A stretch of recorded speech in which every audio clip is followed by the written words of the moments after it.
all for coming to this event, which is sponsored by the Department of English, Rhetoric, and Writing, and the Department of Sociology and Anthropology, as well as One Community United. Professor Phillips will also be speaking tonight at Rome First United Methodist Church for One Community United Second Hearts United Gathering. That event begins at 6 p.m. and we hope to see many of you there as well.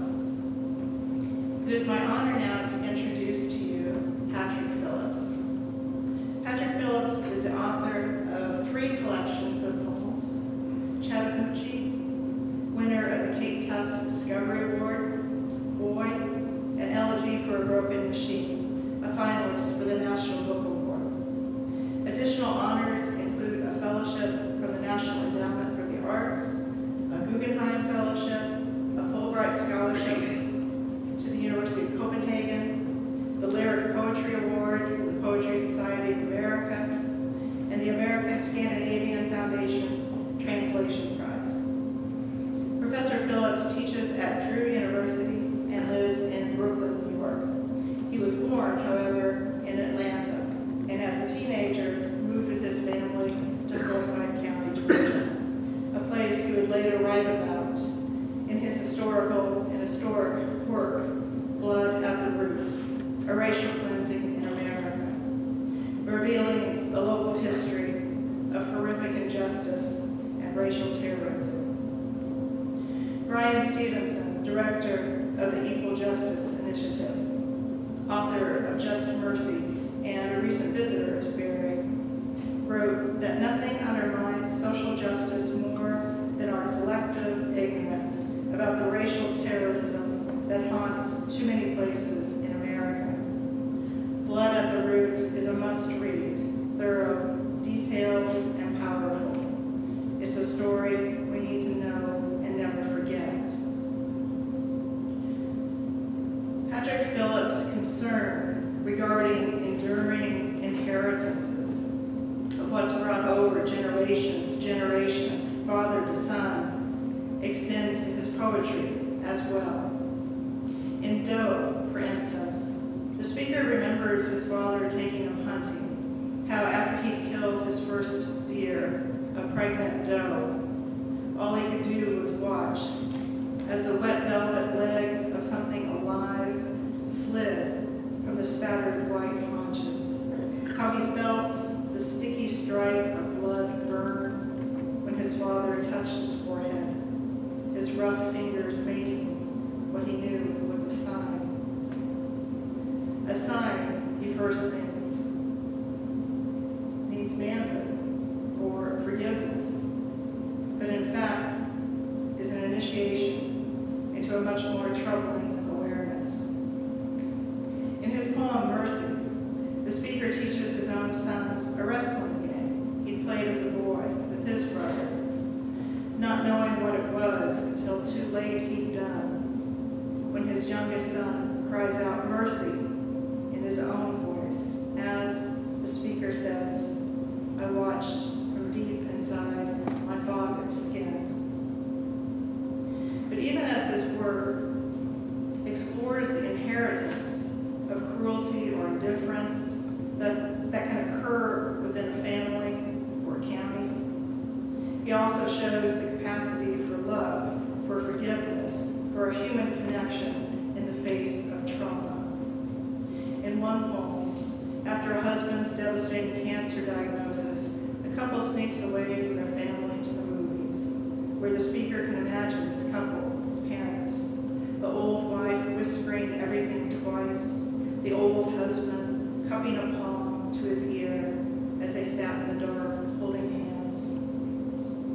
Patrick Phillips' work understands personal memory and collective history must be confronted, no matter how uncomfortable, no matter how devastating.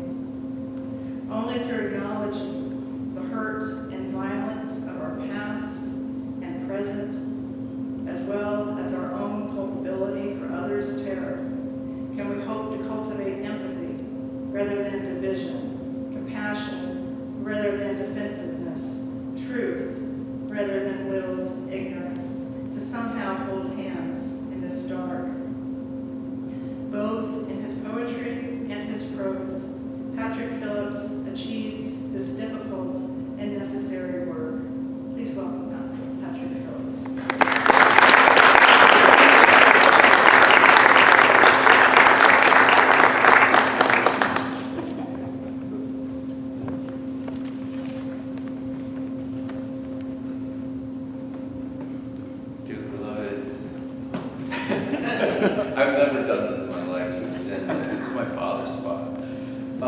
Thank you all so much for coming, and thank you, Sandy, for that lovely introduction. I need to say thanks to Rex's husband and Charles Love, who took me for a barbecue directly off the plane. Which I understand I'm in Georgia, who lives in Brooklyn, so this was some sort of emergency. And I appreciate all of you coming. I'm in an unusual position. Can you guys hear me okay? Yeah. I'm in an unusual position. I've been a poet for most of my adult life, and then I went and wrote this nonfiction book that was something very different. So I'm in the position of having two. I've never had two things in the act. It's always been one act, right? So if you came for a poetry reading, I'm going to read some poems, and you'll get some nonfiction unexpectedly. If you came here for some nonfiction, I'm also going to read some poems. So I thought I would divide them up a little bit and read some poems first, and then talk a little bit about the book about Forsyth County, and read some, and then close with a poem. So it's also wonderful to be back here. I was last on this campus when I was 9 years old. My brother, I think it was 1979, my brother was going to Berry Academy, which I understand is no more. But my brother loved it there and loved this campus, so it's really wonderful to be back here. I thought in his honor, I'd read a couple of poems, and also a few of my dad's friends are here. So I thought I'd read a few poems about my brother and my dad. And these are Georgia poems. I don't write Georgia poems as much as I used to because I'm a long way away from it. But I started out very much writing about this world. So these are Georgia poems, and what really I think got me interested in poetry was I'm 6 years younger than my brother, so I was kind of witness to this epic battle between my father and my brother. He was when he was 15, I was 9, and he and my dad were engaged in a kind of clash of wills, and I was always just the watcher. I was the witness. So this is one of those, and it kind of introduces you to the two of them. It's called The Rules. The first rule was that he made the rules. The second, we obeyed him. The worst rule was that rules changed unpredictably if he was losing. There was a rule that split us into teams, a rule about no starting over. According to the rules, our mother, forced to choose, always chose him. And though the game was nameless, we could have called it Abraham and Isaac. My brother called the wood, the flint, the knife, as our father made a bonfire of his anger. There was a rule about the firstborn son, the lone, unbroken one that saved me. This is another poem about the two of them and about me as the watcher. And it's always nice when a poet has a kind of fancy gloss. I like it when a poet's like, as you remember in book 12 of the Odyssey. And I don't have any of those. I've always been Indian. So the gloss on this one, and you have to be above a certain age, is there used to be a show on TV called That's Incredible that was sort of a precursor to YouTube. It was like, you could probably find it on YouTube. It was a sort of freak show, right? And so that's the reference, is to this television show. My lovely assistant. After the episode of That's Incredible, in which a whole family of Armenians in sequin shirts ate fire and spewed blue burning plumes, my brother tied a cotton ball to a bent coat hanger and dipped the end in gasoline. What made us who we are, one crazy, fearless, one always afraid. I stood by the ping pong table in our mother's only sparkly dress, playing the role of Patricia, lovely assistant, because he was bigger than me, and a master of the headlock, and threatened with his breath of snot and bubble gum and cigarettes, a vicious wedgie if I didn't. So I handed him the silver Zippo, not knowing what future waited for my brother, still thinking I could save him who hated being saved, who took my dare one night to lie on the yellow stripe of Brownsbridge Road and stayed there talking to himself, pointing to a satellite adrift among the stars while I begged him to get up, who sat in an upstairs bedroom giggling at the click of our father's .38, who loved the sting of the torch sizzling his spit-glazed tongue. So I kept one eye on the door, knowing from experience how it would end, how all things turned finally to anger in that house, where he leaned back shark-eyed and took a swig from the red gas can, the spitting image of our father in a rage. He stood between me and that pain. Knowingly, he raised the magic wand up to his lips. I sit and wonder what it means, my brother's sweet face bursting into flames. And I should say he's okay. I've been reading that poem for a long time now, and people say, is your brother okay? And I used to always go, yeah, he's fine. And like now I'm like, yeah, he's physically okay. So let me just read another one. This is a poem. One of my struggles, I don't know, I assume in addition to Sandra, there's some other poets in the room, people who labor over the desk. One of my struggles in writing poetry is I was trying to write about my dad and my brother and some other people I loved and admired who were the kind of people, this is about my father-in-law, and he was this Carhartt wearing, kind of Leatherman on the belt, Dunkin' Donuts, Cape Cod, Massachusetts, redneck. I didn't know there were rednecks in Massachusetts, but there are. And so I loved him deeply, and when he was ill, I wanted to write a poem for him, but he was the kind of guy who would have hated the thought of me standing here and reading a poem about him. So I found it to be a really productive kind of problem to try to write a poem but not betray his loathing of anything too precious. So this is an elegy for him, for Ollie. And I ended up, at least one way of the problem is to focus on the concrete, on the physical world. And the title of this goes right into the first line. In the museum of your last day, there is a coat on a coat hook in a hall. Work gloves in the pockets, pliers and bent nails. There is a case of Quaker State for the four. 2 cans of spray paint in a crisp brown bag. A mug on a book by the hi-fi. A disc that starts on its own, Boccherini. There is a dent in the soap, the shape of your thumb. A swirl in the glass when it fogs. And a gray hair that twines through the tines of a little black comb. There is a watch laid smooth on a wallet, and pairs of your shoes everywhere. A phone no one answers, a note that says Friday, your voice on the tape talking softly.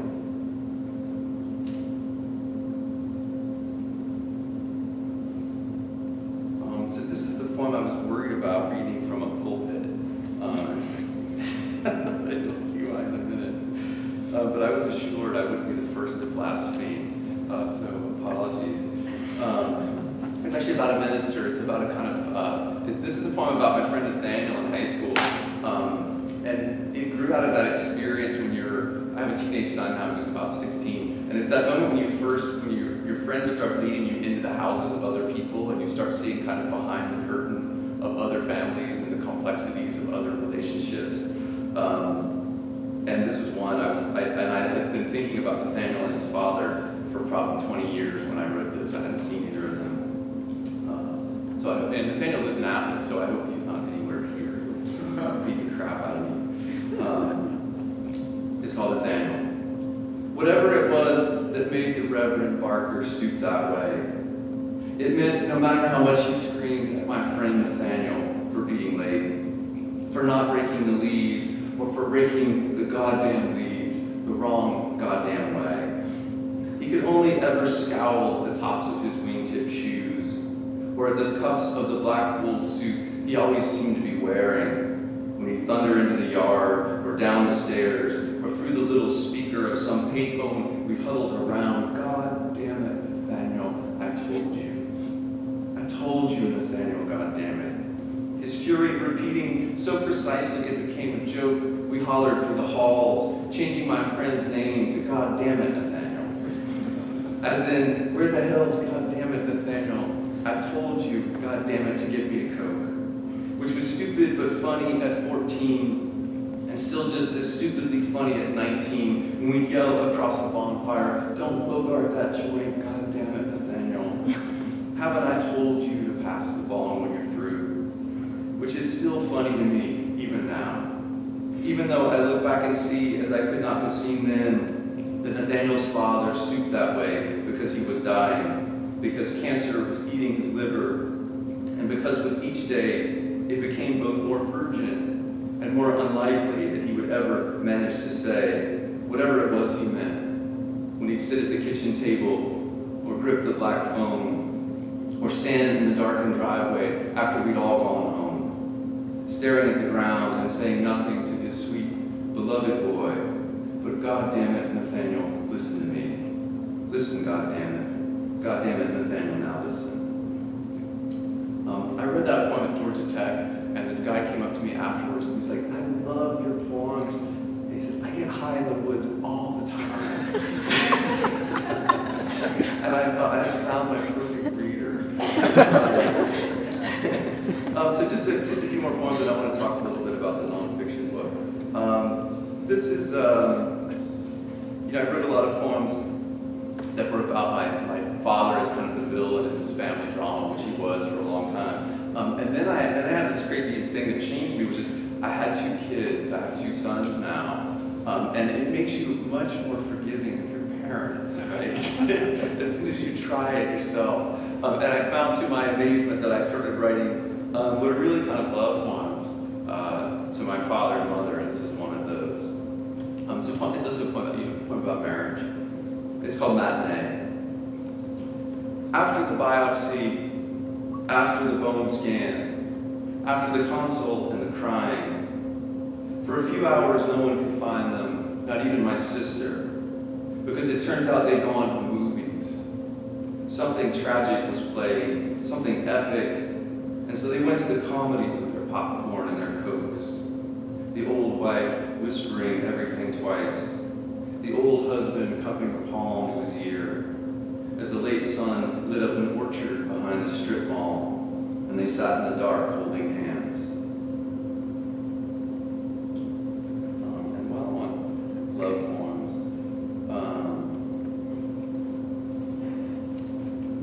I also wrote a love poem for my wife, which she likes to call the love poem, in which I check out other women while riding on the subway. But it's sincere. Again, I was interested in problems and difficulty, and one of the difficulties was I wanted to write this love poem for my beloved wife, and I also spent a lot of time riding on trains, and I look around and I look at other people and I check out other women sometimes. So I was like, how do I reconcile these things? So this poem was an attempt to reconcile that. It's called Falling. The truth is that I fall in love so easily because it's easy. It happens a dozen times some days. I've lived whole lives, had children, grown old and died in the arms of other women, in no more time than it takes the 2 train to get from City Hall to Brooklyn, which always brings me back to you, the only one I fall in love with at least once every day, not because there are no other lovely women in the world, but because each time, dying in their arms, I call your name.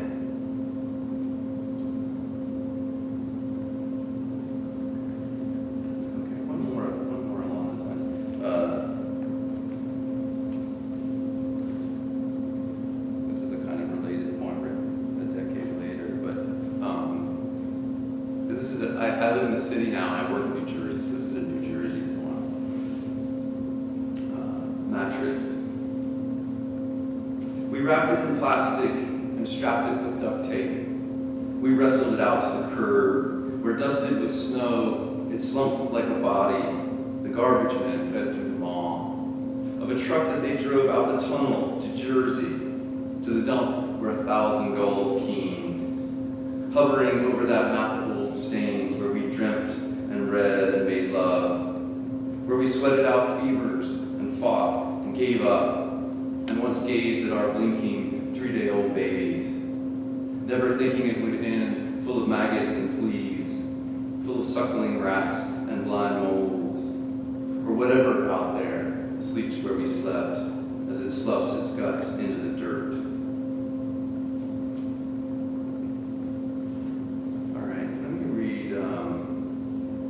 Let me read one more poem, and then I'm going to close with one.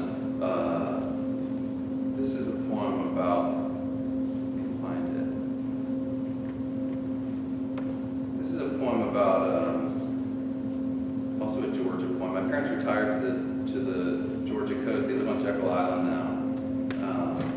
And I go down there and play golf with my dad, and it seemed like the most unpoetic place in the world, right? Like the 19th hole golf course, the restaurant at the golf course on Jekyll Island, where I spent a a lot of time with my dad's friends, many of whom are over 80, right? And he's the spring chicken for not having broken 80 yet down there. So this is a poem set in that world.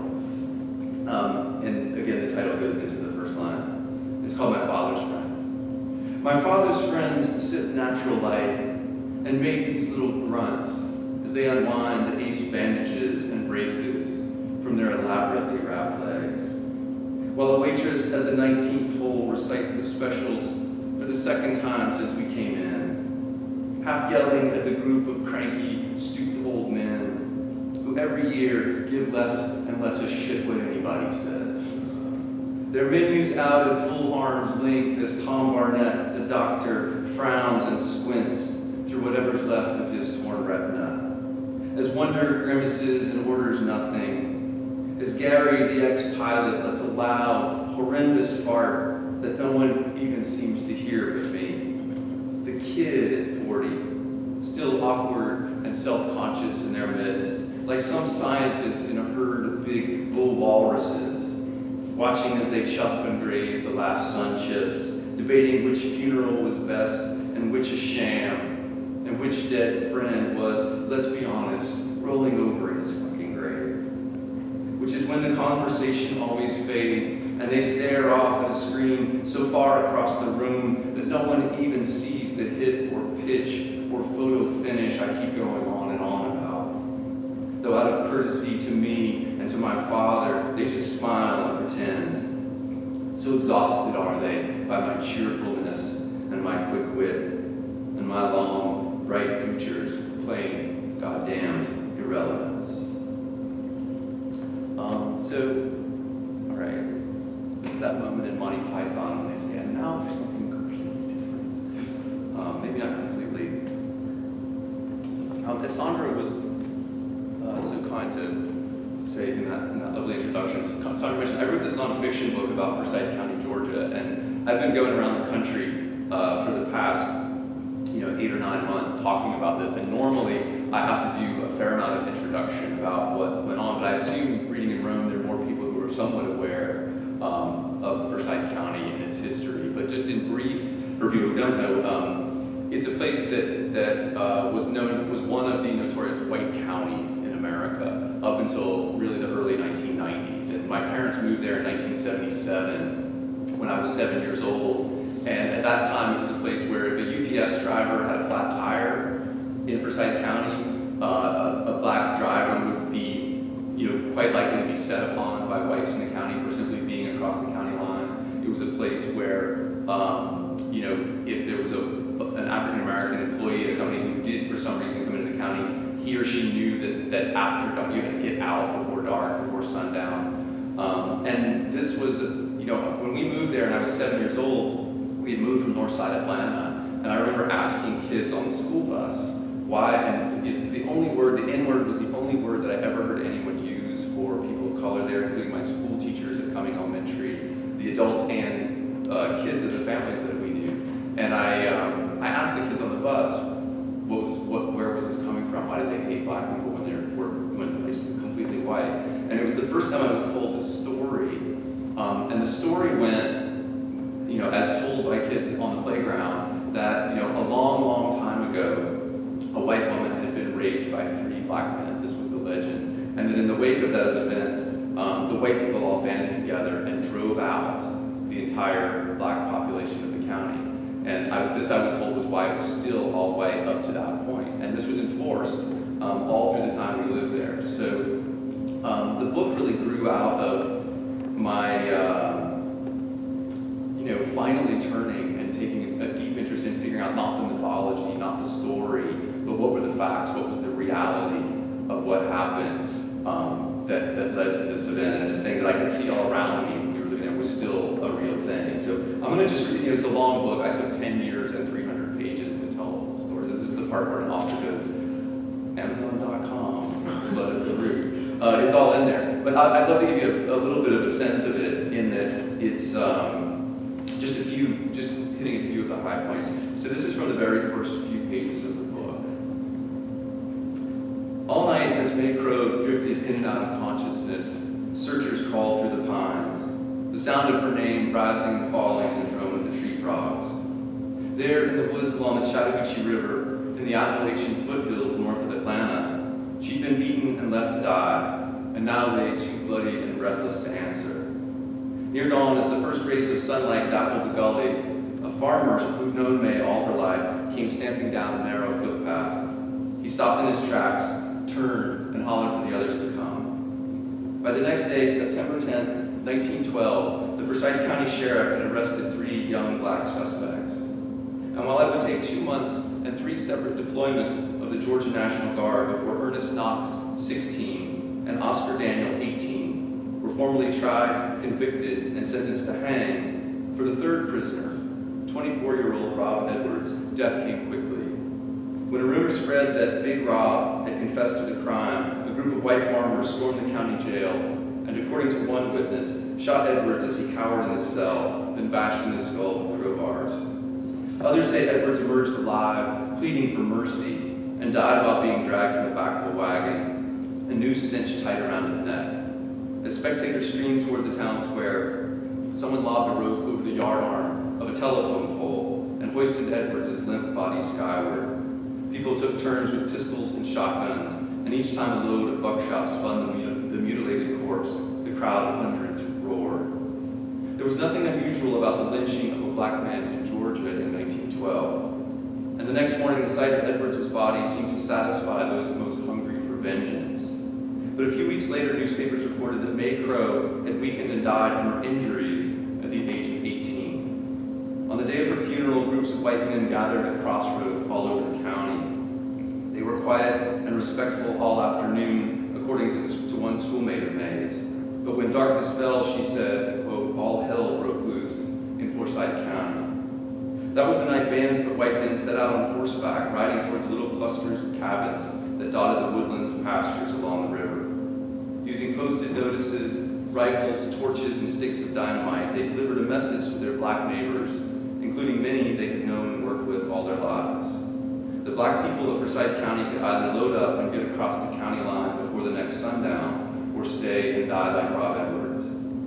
By the end of October, the night riders had forced out all but a handful of the 1,098 members of the African American community, who left in their wake abandoned homes and schools, stores and livestock, and harvest-ready crops standing in the fields. Overnight, their churches stood empty, the rooms where they used to sing River of Jordan and Go Down Moses now suddenly eerily quiet. The purge was so successful that within weeks there was no one left for the mobs to terrorize, and whites who had either taken part in the raids or simply stood aside as they passed, settled back into the rhythms of farm life. They shooed stray livestock into their own pens, milked their neighbors' lowing cows, and slopped their starving hogs. And at family tables they bowed their heads and said grace over the last of the meat raised by black hands. And when years later the last remaining Negro cabins collapsed, they salvaged the boards and tore down the rotten fence posts that had once marked the border between black and white land. Generation after generation, Forsyth County remained all white, even as the Great War, the Spanish influenza, World War II, and the Civil Rights Movement came and went, and as kudzu crept over the remnants of black Forsyth. The people of the county, many descended from the lynchers and night riders, shook their heads as the South changed around them. They read about clashes in Montgomery and Savannah and Selma and felt proud of their county's old-fashioned ways, its unspoiled beauty, and a peacefulness that they saw as a direct result of having, quote, run the niggers out. But now and again throughout the century, whenever someone intentionally or unwittingly violated the racial ban, white men could be counted on to rise up like they always had and drive the intruders away. Years might pass between such episodes, but each time it happened, Georgians were reminded that while the racial cleansing of 1912 seemed like ancient history, in truth it had never really ended. In truth, many in Forsyth believed that, quote, racial purity was their inheritance and birthright. And like their fathers' fathers' fathers, they saw even a single black face as a threat to their entire way of life. So that gives you a bit of a flyover of just what happened. And really the book is as much about, it's about what happened in 1912, and I did a lot of deep dive into the archives to find out the story. And growing up there, I had always been led to believe that this was all unknowable and sort of lost to history. But one of the lessons of it is it was not unknowable at all, and it wasn't buried, it was scattered.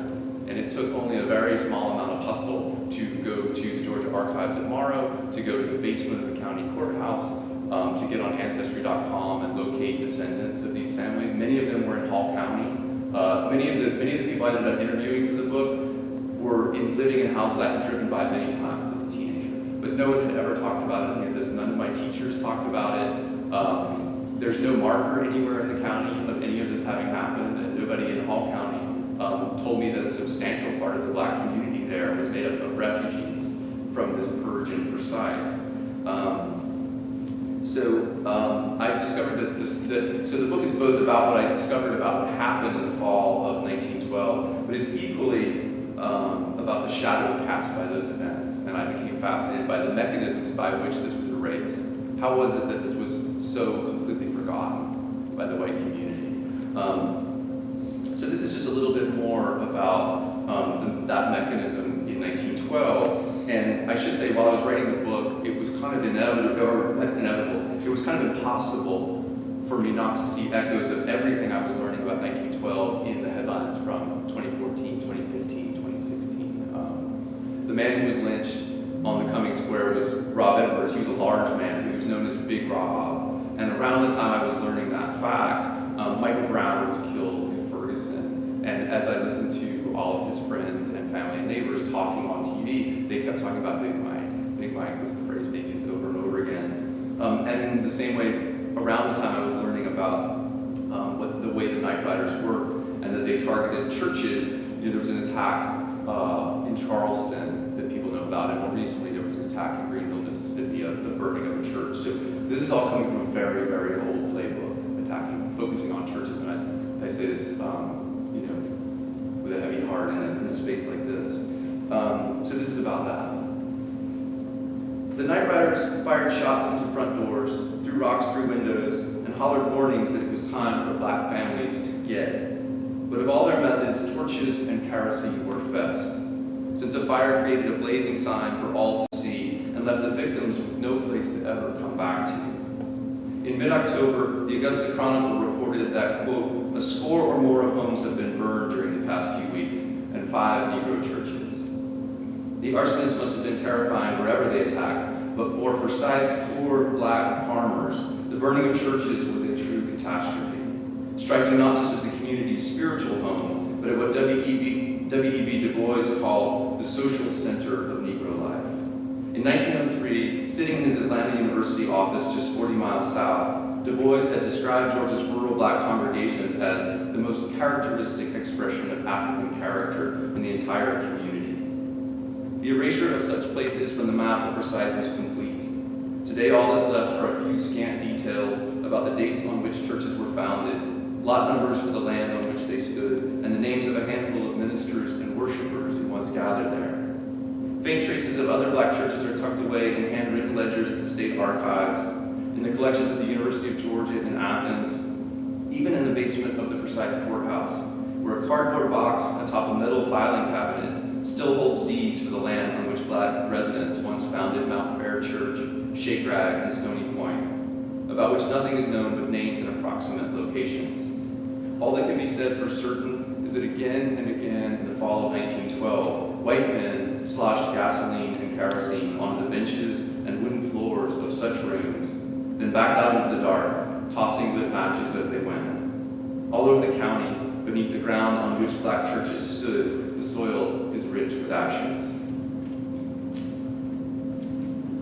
So, I'm just going to read a couple more excerpts. One of the things that brought attention to Forsyth County was there was a march in 1987, which some people in the room may remember. It made national headlines for the first time. So we had lived in this kind of bubble of a whites-only county, and then in 1987, some locals joined forces with people from the King Center in Atlanta, particularly Hosea Williams, and they wanted to celebrate the second annual Martin Luther King holiday, which it's hard to remember now. The King holiday was highly controversial, and states like Arizona had refused to acknowledge it, and it was still a source of contention in 1987. So the plan was to celebrate the King holiday and also for the first time, at least in our memory, speak out against this culture of fear and intimidation that had kept Forsyth all white.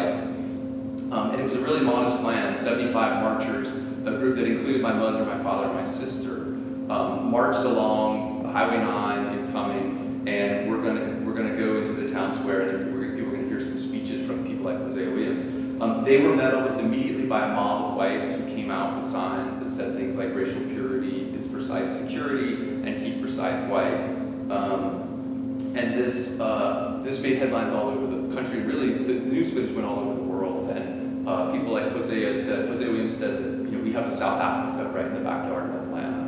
And it was a shocking scene because it looked very much like the Selma March, or things that had happened in places like Birmingham 20 years before.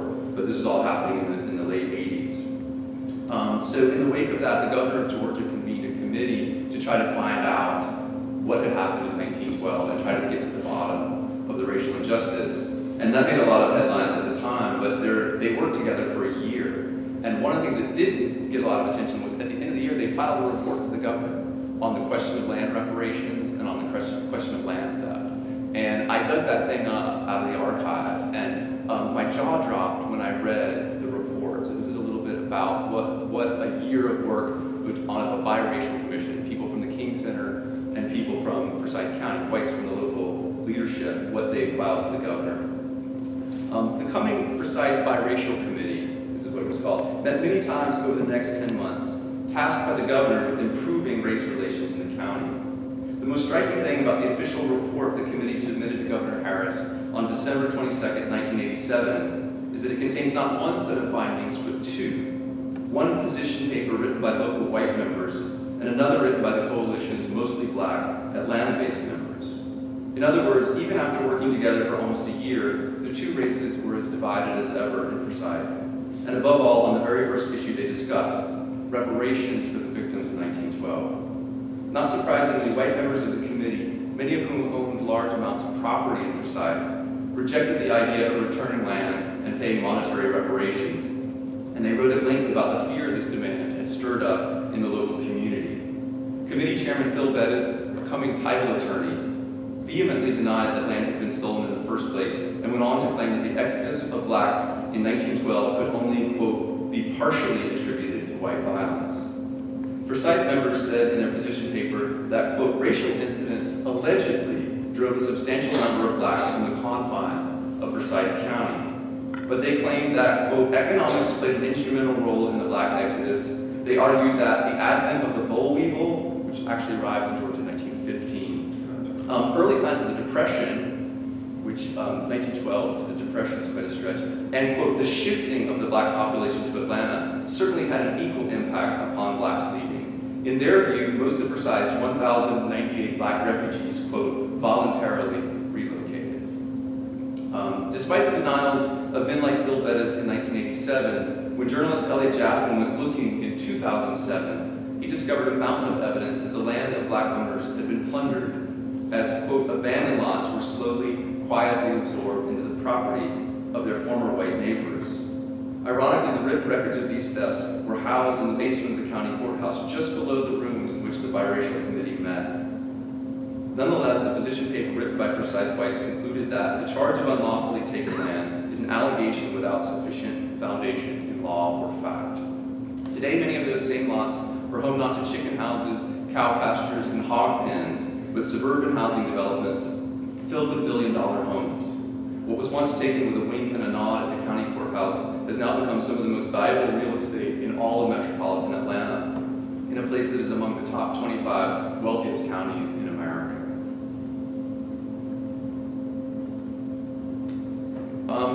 So the last excerpt I'm going to read has to do with coming today. I don't know if anybody spent any time in Forsyth County today, but it's almost unrecognizable from what it was like in 1987, and I think there's a very strong desire to talk about how that was then and this is now.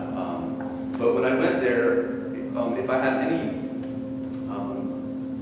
tendency to believe this kind of a progress narrative, I was stopped short when I got to the new City Hall and discovered in front of the City Hall a statue of a man named Hiram Parks Bell.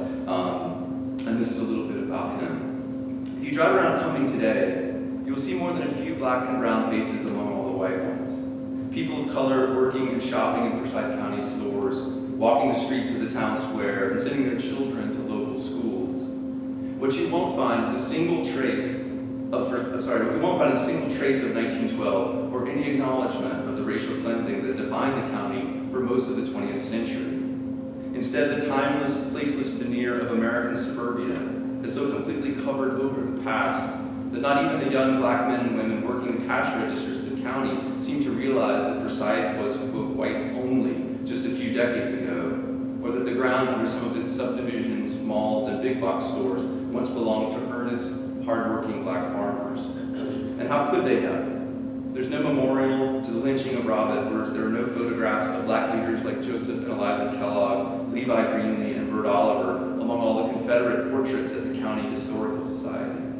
And no marker anywhere tells new black residents that they are far from the first African Americans to live in Forsyth. Instead, gazing out over the square is a larger-than-life bronze statue of Hiram Parks Bell, Confederate congressman, U.S. representative, and self-described defender of, quote, white over black domination. Bell's caucus of Southern Democrats succeeded by the end of his second term in reversing nearly all the gains African Americans had made under congressional Reconstruction.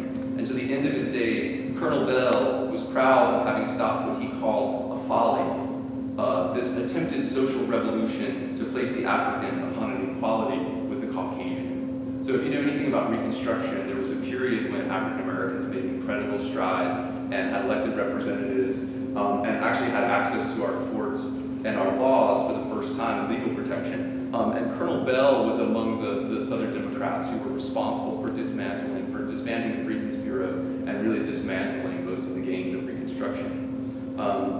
And this is the man whose statue is in front of the new City Hall. And one of the things that really took me aback is the statue was erected in 2002. So this is not an old Confederate monument, it's a very new thing. If history is written by the victors 100 years after the expulsions, the victorious white people of Forsyth have successfully written the racial cleansing completely out of mind. And where anyone familiar with the crimes of 1912 might expect to find signs of reflection, apology, even truth and reconciliation, there is only a deafening silence. Now that they have joined the brave new world of Atlanta and been rewarded with a level of wealth their dirt farming, hog killing, mule driving ancestors could never have imagined, it's clear that most natives of Forsyth would prefer to leave this whole tale of murder, lynching, theft, and terror scattered in the state's dusty archives, or safely hidden in plain sight, in places whose significance is known only to the dwindling handful of people who still remember the stories they once heard at some old-timer's feet. So, let me just close. Let me just close with a poem. And I'll say now, thank you all for listening. Thanks very much for coming. Thanks for listening. This poem is super short, so if I don't do some kind of introduction, it'll just go flying by. And it feels appropriate to read here. It's a kind of prayer. I was raised in the church, but don't particularly have faith now. But one of the things that I missed the most was the idea of heaven and the idea of a reunion, that you would see everyone you love. Again, this seemed to me like the very best idea anyone had ever had. So this is my version of that. It's called Heaven, and thank you guys for listening. Heaven, it will be the past, and we'll live there together. Not as it was to live, but as it is remembered. It will be the past. We'll all go back together. Everyone we ever loved and lost and must remember. It will be the past, and it will last forever. Thank you guys so much. Thank you.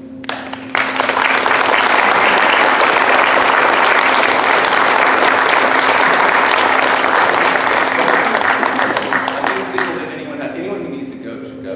Anyone who has questions, I'm totally open. Yeah.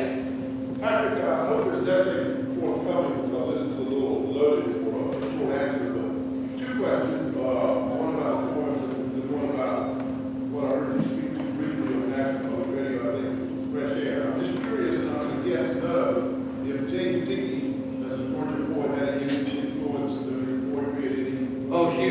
question was whether James Dickey was interested. Absolutely, yeah. Is the faith tradition, I mean, given that in the black church in the South, and your father's Methodist ministry, and you talk about him living the faith on the Congregational Church and just out, how do you reconcile this story of biblical proportions with, I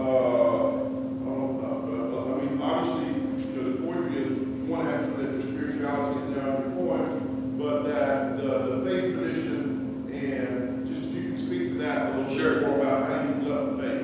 Well, I shouldn't oversell the degree of faith I had. I did grow up going to church, and my dad, at the time that we were going to church, my dad was at that point already mostly doing pastoral counseling, but he was an occasional guest preacher at the church that we went to. But I did grow up going to church, and I think it's converted to a sort of desire for social justice. So I think maybe that's what I've done with it. And my dad's a Unitarian now, or was head of a Unitarian group, and their unifying idea is social justice. Faith has been on my mind lately because I've been contacted by a church in Forsyth County who I don't know if you heard me on the radio or what, but they became aware of the book and they wanted me to come and talk to their staff at the church. And these are a lot of newcomers to the county, but not all of them. And I'm hoping to do that. I want to do it. It's a really big evangelical church, and I would like to do it because I want them to be working for change in the county. But I did, when I wrote back to the minister, I said I need to let you know, like if I come, it will be with great skepticism, because I spent time looking. I was looking for every last trace of what happened in 1912. I got greedy in this research. I wanted everything I could possibly find, and that included church minutes. So I went and dug up and poured through the church minutes of a lot of the churches in the county during the months of September, October, November, December 1912. And so as I'm reading through those dusty books, I know that during those weeks, on those Sundays, black churches are being burned to the ground. A man's been lynched by thousands of people on the town square. Grant Smith, a local black minister, has been horsewhipped by 400 men and very nearly lynched. And the roads are lined with wagon trains of African American people who had lived these people were brought into the county in the 1830s after the Cherokee removal. There's also a lot of, this is also the site of the Cherokee removals. So the African Americans who lived in Forsyth were brought there as slaves and had lived there for generations. And I say that to say they were very deeply enmeshed with the white community. These were not strangers. This was something committed neighbor to neighbor. These were people who, the perpetrators and the victims were very well known to one another. And in those church minutes, I knew all of that was what was happening in the world outside of them, and I saw not a peep, not a whisper, not a word in any of them. There was at no point in any of those records did I find any evidence that the churches reacted at all. Now, I'm not saying that they didn't have conversations, but they did nothing public, and they did nothing to help. So I said to him that I would love it if his congregation became a force of good, but that if they did so, it would require a revolution in the behavior of the white Christian churches in response to this kind of thing, and that it would be a first if they did it. I mean, I know that sounds pessimistic, but that's just that I was interested in the facts, and those were the facts. Yeah. So, any other questions? Yeah.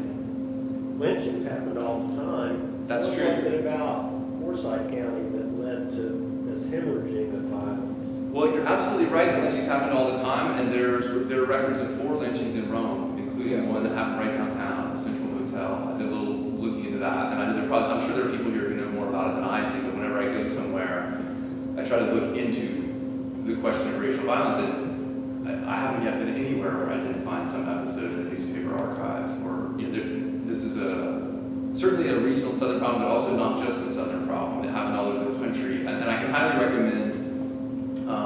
On this question of expulsion, there's a book by a historian named James Lowen called Sundown Towns, and he finds evidence for this all over, not just the Southeast, but all over the country.